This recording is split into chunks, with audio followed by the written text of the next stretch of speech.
The sun was setting over the city of Jerusalem, painting the sky with orange and purple hues. A young Muslim girl named Fatima was walking home from school, carrying a backpack full of books and a heart full of curiosity.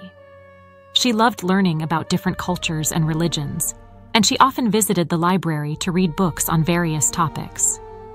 She had a special interest in Judaism, as she had many Jewish friends and neighbors, and she wanted to understand their beliefs and practices better. As she was passing by the Western Wall, she saw a group of Jewish boys and girls wearing kippot and tzitzit, praying and singing. She felt a surge of admiration and respect for them, and she wondered what they were praying for. She decided to approach them and ask them politely. "Excuse me, can I ask you a question?" she said in Hebrew, which she had learned from her Jewish friends. The group turned to her and smiled warmly.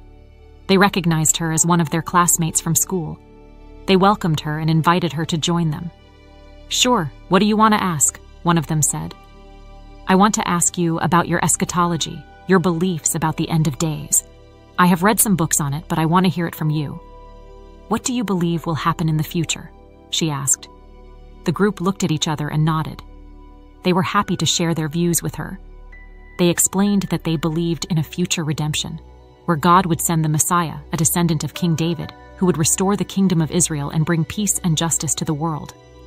They said that they prayed for the coming of the Messiah every day and that they hoped to see him in their lifetime. They also told her that they believed in the resurrection of the dead, when God would revive all the righteous people who had ever lived, and that they would enjoy eternal bliss in the world to come. They said that they believed that God would judge all the nations according to their deeds, and that those who had followed his laws and commandments would be rewarded, while those who had disobeyed him would be punished. They asked her if she had any questions or comments, and she said that she did. She told them that she was a Muslim, and that she also believed in the end of days, but that her beliefs were slightly different from theirs. She said that she believed in the Quran and the Hadith, which were the primary sources of Islamic eschatology.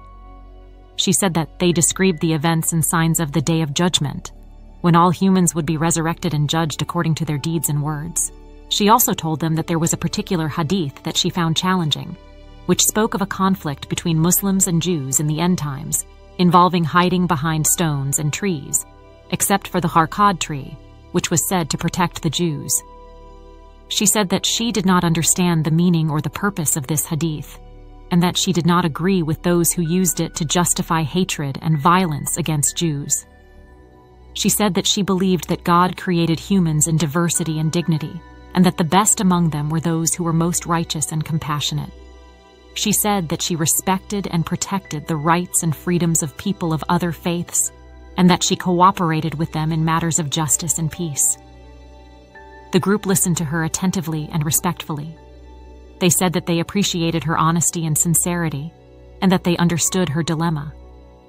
They said that they also had some texts that they found challenging, which spoke of wars and disasters in the end times, and that they did not agree with those who used them to support political and religious claims.